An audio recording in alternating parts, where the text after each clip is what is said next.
So I want to show you how to increase in rows. So this is just a tiny magic circle. I've just put 8 double crochets into a magic circle. And when you start hats, when you start amigurumi, a lot of times you will start with a circle just like this. And then each row going outward will have more stitches until you reach the right width. And then you will do a couple of rows usually of the same number without increasing. So when you're making a hat, for instance, you start with a magic circle, and then this row will have, say, 16 stitches. This row will have, say, 24 stitches. And then however big you want your hat to be, this is supposed to be, I think, a 6 to 9 month old hat. When you reach the right diameter here, when you have, say, I can't remember, it might be 32 stitches, and that's as wide as it needs to be to fit the person you want it to fit. Then your rows from there are all going to be the same number. They're going to be 32 stitches, for example, and you're going to do a number of rows, and that makes the length of your hat. So I want to show you how to increase so you can get to that desired width, the roundness of it before you start going up and down. So once you have, say, a magic circle, a lot of times you're going to need to chain. I'm going to chain 2.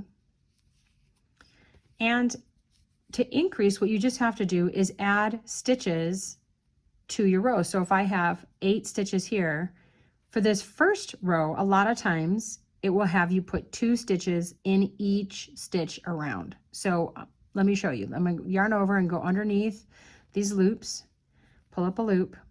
I'm going to yarn over, go under 2, yarn over, go under 2 more, because that's a double crochet. Now I'm going to do one more just like that in the same stitch. So I'm going to yarn over, I'm going to go underneath the loops, I'm going to pull up a loop. Here we go, there's 3 loops on, yarn over, go under 2, yarn over, go under 2 more. So I just increased in that stitch because instead of there being 1 stitch, there is now 2. So for this particular row, I'm going to do 2 and 2 and 2 and 2 and 2 all the way around, and that'll give me a total of 16 for this row versus the 8 for the last row. So there was 1 double crochet, here it is in the same stitch, another double crochet. And you would just go all the way around your circle for this row, for the second row in this imaginary pattern. So once you have 2 stitches in each stitch, I have 16 here.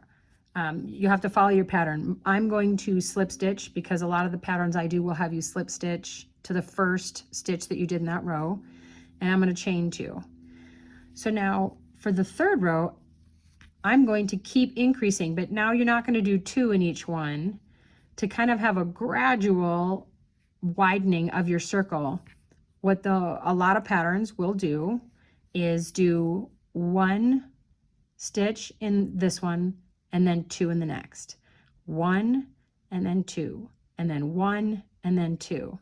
And that'll give me, I believe, 24 by the end. So here's 1 in this stitch, and now in the next one I'm going to do 2.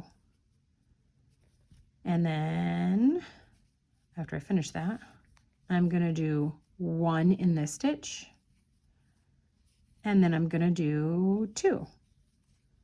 Once again, all the way around, and it's increasing the number of stitches we have from round 2 to round 3. So now at this point, if you were to count, I have 24 stitches in this third row, and my circle is getting bigger. The diameter of it is getting bigger. So the next logical step would be to, so we have 1, we have the 8 here. Then you did 2 in each here. Then you did 1 and 2 and 1 and 2 and 1 and 2.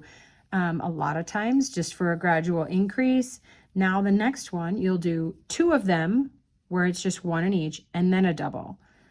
So if I go under and I do, here's 1 in this stitch and 1 in this stitch, and then this stitch is going to have 2. Whoops. So you're going to do 1 1 2 1 1 2 1 1 2. I remember it like this. So this one you have 1 that's by itself, and then a double, 1 and then a double. And then the next row is going to be 2 by themselves and then a double, and then 2 and then a double. And then the next row after that will most likely be 3 of them singles by themselves and then a double, 3 by themselves and a double. And you're just going to keep doing that until you reach the diameter that you need for your project. Happy crafting!